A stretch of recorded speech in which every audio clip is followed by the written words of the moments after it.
What if I told you that behind the glittering facade of Versailles, in the shadowy salons of 18th century France, a secret philosophy was being born that would forever change how humanity views pleasure, pain, and power?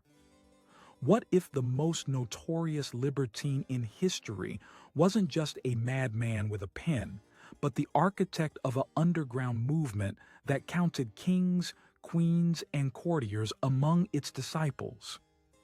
Tonight, we're diving into the forbidden world of the Marquis de Sade and the clandestine clubs that operated under the very nose of Louis XV. But this isn't the sanitized version you learned in school. This is about secret societies where aristocrats gathered to explore the darkest corners of human desire, where philosophy met flesh in ways that would make modern society blush, where the future of France was decided not in council chambers, but in velvet-draped rooms where masks hid more than just faces.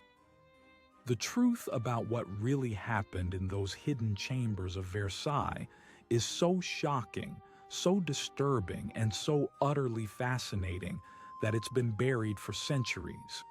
But the documents survive, the testimonies remain, and tonight, you'll discover why the French Revolution wasn't just about bread and taxes, but about a moral corruption so deep it reached into the very soul of the monarchy itself. Before we begin this journey into the shadows of history, make sure to subscribe to our channel and hit that notification bell. And I want to hear from you in the comments. What do you think really drove the aristocracy to such extremes? Was it boredom, power, or something far more sinister? Let's find out together. To understand the world that created the Marquis de Sade, we must first step into the glittering prison that was Versailles under Louis XV. The Sun King's great-grandson had inherited more than just a throne. He had inherited a system designed to control the most dangerous people in France, the nobility, by keeping them occupied with an endless cycle of ceremony, intrigue, and pleasure. Versailles in the 1750s was a universe unto itself. 20,000 people lived within its walls and grounds, from the king himself down to the lowliest kitchen maid. The court followed a ritual so precise, so choreographed, that every moment of the day was accounted for. The king's lever, his cowshay, the grand apartments, the petit appartement, all served to maintain the delicate balance between monarchy and aristocracy that kept France functioning. But beneath this veneer of civilization, something darker was stirring. The philosophers of the Enlightenment had begun to question everything, from the divine right of kings to the very nature of morality itself. Voltaire challenged the church. Diderot questioned tradition. And in the salons of Paris and the private chambers of Versailles, a new kind of thinking was taking root. The nobility, freed from the responsibilities of governing their own lands, had become consumers of experience in the most literal sense. They collected art, literature, music, and increasingly, they collected sensations. What began as refined entertainment gradually evolved into something far more complex and dangerous. Louis XV himself was no innocent in this transformation. His relationship with Madame de Pompadour, and later Madame du Barry, signaled to the court that the old moral certainties no longer applied. If the king could openly maintain mistresses, if he could build private apartments connected by secret staircases to facilitate his liaisons, then what boundaries remained for the rest of the nobility? The Parc aux Cerfs, the king's private brothel disguised as a boarding house for young women, became the symbol of this new morality. The system was so organized, so bureaucratic in its approach to pleasure that it required its own staff, its own budget, its own carefully maintained silence.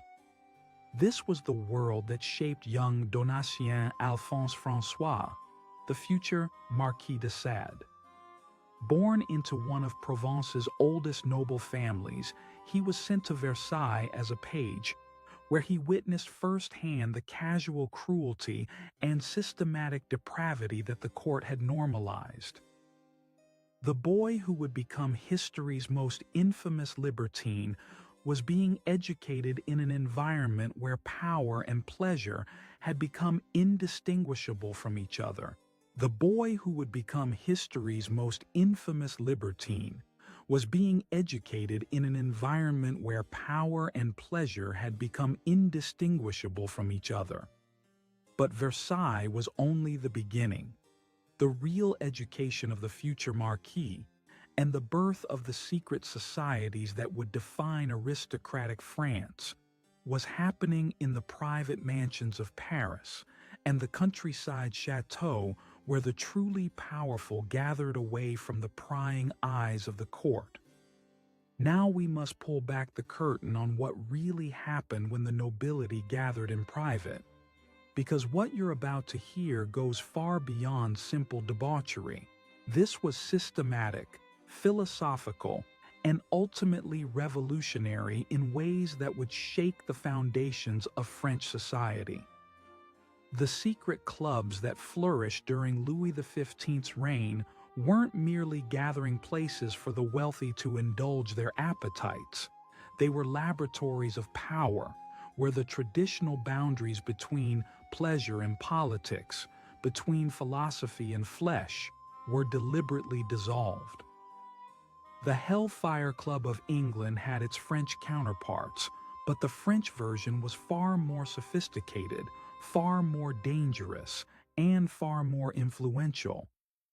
These societies operated under various names and in various locations, but they shared common characteristics. Membership was restricted to the highest levels of nobility and clergy.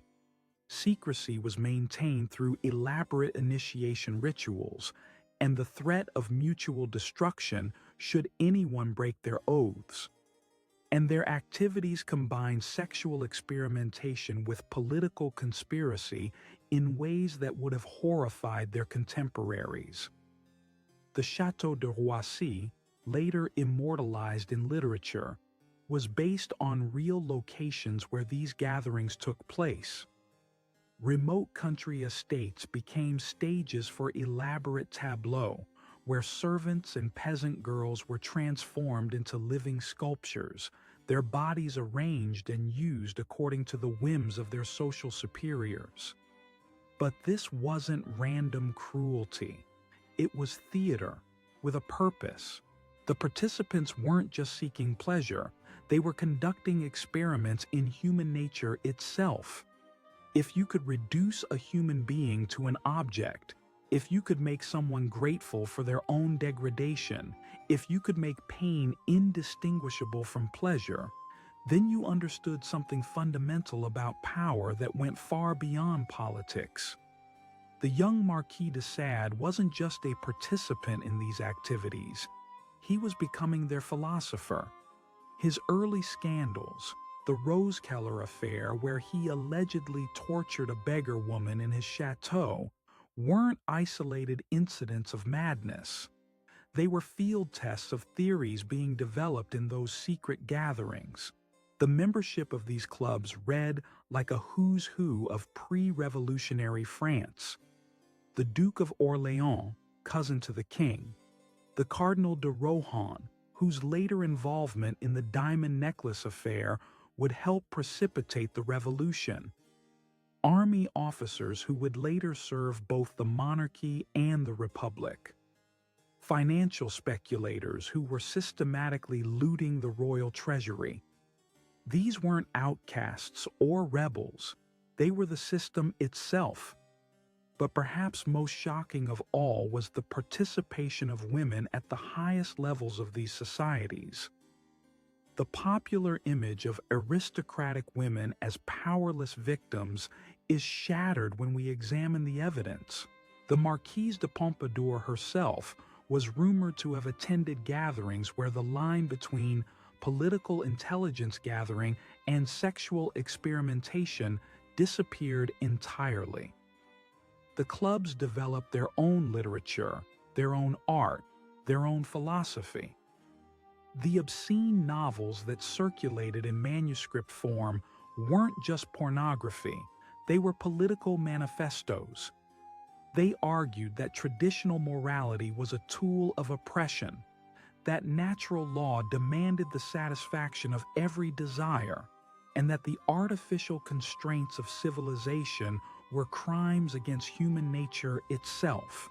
This is where we encounter one of history's most complex and disturbing figures, Donatien Alphonse François de Sade, the notorious Marquis whose name would become synonymous with cruelty itself. But the man we're about to meet isn't the cartoon villain of popular imagination. He's something far more dangerous, a brilliant philosopher whose ideas were forged in the furnaces of aristocratic privilege and refined through years of imprisonment and exile. Born in 1740 to one of France's oldest noble families, Sade's early life reads like a catalogue of everything wrong with the Ancien Régime. His father was a diplomat and libertine who abandoned his family for a life of pleasure. His mother retreated into religious mania. The boy was raised by relatives who treated him as both a precious heir and a dangerous inconvenience. At 14, Sade was sent to a military academy where he learned the arts of war and the codes of honor that governed aristocratic society. But he also learned something else, the arbitrary nature of authority and the pleasure that could be derived from its exercise. His fellow cadets later remembered him as brilliant but cruel, capable of inspiring both loyalty and terror in his subordinates. His first scandal erupted shortly after his marriage to Renée Pélagie de Montreuil in 1763. The union was arranged, as was common among the nobility. But what made it unusual was the bride's family's wealth and their willingness to overlook Sade's growing reputation for violence. The Montreuils were social climbers who wanted a title more than they wanted a son-in-law with conventional morality. Within months of the wedding, Sade was arrested for his activities at a private brothel in Paris. The details, carefully suppressed by his family's influence, involved not just sexual violence but systematic humiliation designed to break the will of his victims. But this wasn't random sadism. Witnesses reported that Sade seemed to be testing theories, observing reactions, taking notes on the relationship between physical and psychological domination. His wife's family used their wealth and connections to have him released, but they couldn't control his behavior. The Rose Keller affair in 1768 brought him to public attention in the most scandalous way possible. A beggar woman, lured to his chateau with promises of employment, was subjected to hours of torture that Sade later claimed were part of a philosophical experiment on the nature of pain and pleasure. But here's what the scandal sheets didn't report. Rose Keller herself gave testimony that suggested Sade wasn't acting alone. She described other participants, both male and female, who observed and took notes on her ordeal. She mentioned elaborate preparations, costumes, and rituals that suggested this wasn't an improvised assault, but part of a larger system of experimentation. The pattern continued throughout the 1770s.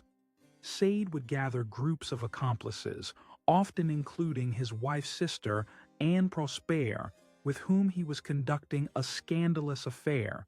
and stage elaborate scenarios that combine theater, philosophy, and what we would now recognize as psychological warfare. The Marseille poisoning scandal of 1772, where Sade allegedly drugged a group of prostitutes with Spanish fly, was actually a carefully planned experiment in pharmaceutical manipulation of human behavior. Each scandal resulted in imprisonment, exile, or house arrest, and each period of confinement led to more writing, more theorizing, more systematic development of what Sade called his philosophy of nature. His prison notebooks, many of which survive, show a mind working through the implications of absolute freedom, the rejection of all moral constraints, and the logical endpoint of Enlightenment rationalism pushed to its extreme conclusion. But Sade wasn't working in isolation. His correspondence reveals connections to a network of like-minded aristocrats who shared his interests and supported his experiments. The secret clubs weren't just tolerating his activities, they were funding them, protecting him from prosecution, and incorporating his discoveries into their own rituals. The most shocking revelation comes from examining the guest lists of chateaux where these experiments took place. We find names that would later appear as leaders of the French Revolution, men who would vote for the execution of Louis XVI, women who would become prominent in revolutionary society. The same people who publicly condemned the moral corruption of the Ancien Regime were privately exploring its darkest possibilities. The final phase of our journey takes us into the deepest shadows of pre-revolutionary France, where philosophical experimentation gave way to something that can only be called systematic evil. What began as aristocratic games in country chateaux evolved into a network of power that reached into the highest levels of government and would ultimately contribute to the destruction of the monarchy itself. By the 1780s, the secret societies had evolved far beyond their origins as exclusive clubs for sexual experimentation. They had become parallel government, making decisions about war and peace, about financial policy, about the very survival of the French state. The participants were no longer just seeking pleasure. They were seeking to remake society itself according to their own twisted vision of human nature. The Diamond Necklace Affair of 1785 provides a perfect example of how these networks operated. Cardinal de Rohan, a regular participant in the secret gatherings, was manipulated into believing that Queen Marie Antoinette wanted to conduct a clandestine affair with him. The scheme involved forged letters, midnight meetings, and a prostitute dressed as the queen herself. But the real purpose wasn't to steal a necklace. It was to destroy the monarchy's moral authority. The affair succeeded beyond its architect's wildest dreams. When the truth emerged, it revealed not just individual corruption, but systematic moral collapse at the heart of the French state.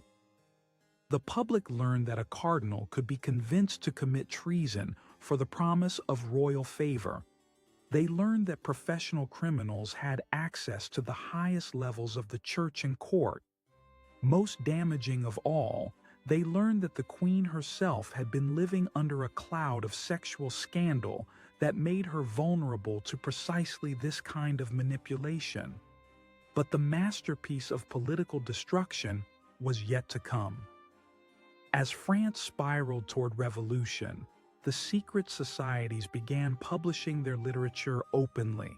The pornographic novels that had circulated in manuscript among initiates were now printed and distributed throughout Paris. But these weren't just obscene stories. They were political weapons designed to destroy the moral authority of the targets of revolution.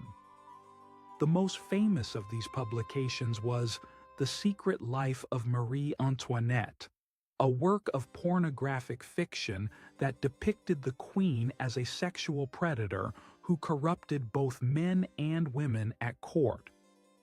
The book was filled with accurate details about court life that could only have come from insiders, giving its obvious fantasies the ring of truth. Within months, ordinary French citizens believed that their queen was not just financially extravagant but morally monstrous. Similar publications targeted every major figure in the royal family and the church. Louis XVI was portrayed as a sexual incompetent whose failings had driven his wife to seek satisfaction elsewhere. The king's brothers were depicted as participants in orgies that included torture and murder. The higher clergy were shown as hypocrites whose public piety masked private depravity. The genius of this campaign was its systematic nature. Each publication built on the others, creating a comprehensive narrative of corruption that explained everything wrong with French society. If the nobility were sexual predators, then their political and economic privileges were obviously illegitimate. If the church was corrupt, then its moral teachings could be safely ignored. If the monarchy was degenerate, then revolution wasn't just justified, it was necessary for the salvation of France itself.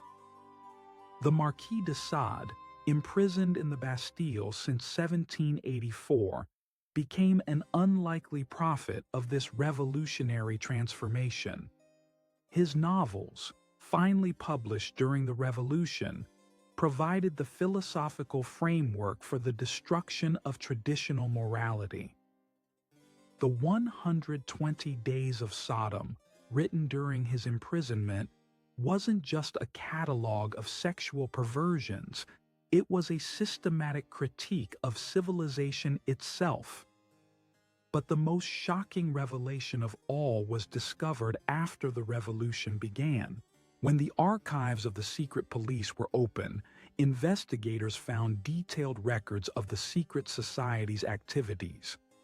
They learned that membership had included not just aristocrats and clergy, but prominent members of the bourgeoisie who were now leading the revolution. The same men who were condemning the moral corruption of the Ancien Regime had been active participants in that corruption. The revolution that began in 1789 wasn't just a political transformation.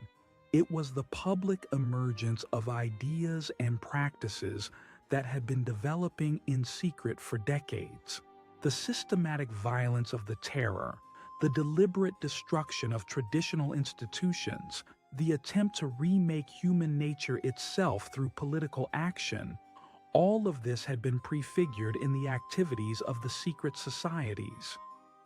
Even more disturbing was the discovery that the societies hadn't disbanded with the fall of the monarchy. They had simply adapted to the new circumstances, with former aristocrats and revolutionary leaders working together in a partnership based on shared contempt for conventional morality and democratic governance. As the terror reached its climax, the true extent of the conspiracy became clear. The same networks that had organized secret gatherings in country chateaux were now organizing mass executions in Paris. The same people who had experimented with breaking individual will through sexual domination were now experimenting with breaking the will of entire populations through political terror. The philosophy that had been developed in velvet-lined chambers was now being implemented on a national scale, with results that horrified even its original architects. The legacy of those secret gatherings in pre-revolutionary France continues to haunt us today. What began as aristocratic entertainment became a laboratory for ideas about power, pleasure, and human nature that would influence centuries of political and philosophical development.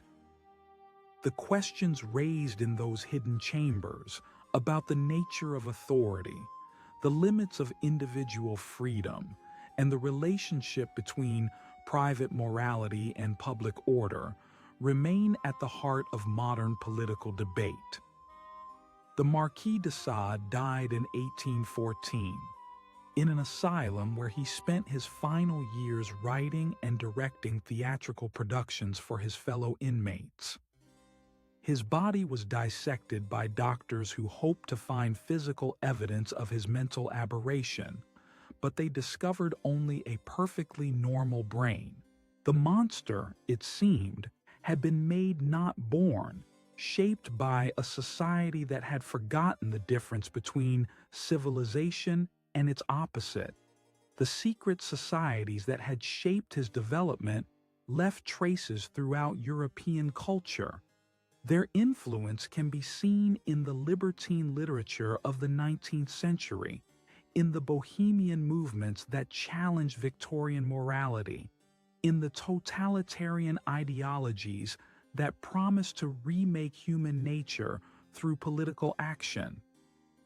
The techniques of psychological manipulation they developed were refined by modern advertising, political propaganda, and social media manipulation. Perhaps most disturbing of all is the realization that the boundary between civilization and barbarism is far thinner than we like to believe. The aristocrats who participated in these activities weren't monsters. They were educated, cultured, sophisticated people who convinced themselves that they were advancing human knowledge through their experiments in cruelty. They used the language of philosophy and science to justify actions that earlier generations would have recognized immediately as evil. The archives remain incomplete. Church records were destroyed during the Revolution. Private correspondence was burned by embarrassed descendants. Government documents were classified, and many remain sealed to this day. How extensive were these networks? How many people were involved? How much influence did they really have on the political developments of the era? We may never know the complete truth, but what we do know should serve as a warning. When a society's elites lose faith in the moral foundations of their own civilization, when they begin to treat other human beings as objects for experimentation, when they mistake sophistication for wisdom and cynicism for insight, the results are always catastrophic. The secret clubs of Versailles weren't just symptoms of aristocratic decadence. They were laboratories of destruction that helped tear apart the social fabric of an entire nation.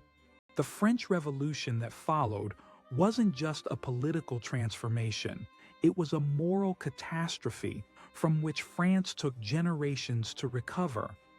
And the ideas that emerged from those shadowy gatherings continue to influence how we think about power, pleasure, and the limits of human freedom. Before you go, make sure to subscribe to our channel for more hidden histories that challenge everything you thought you knew about the past. And tell me in the comments, do you think there are similar secret networks operating today? What would they look like in our modern world? The conversation continues below, and your insights might reveal connections that historians have missed.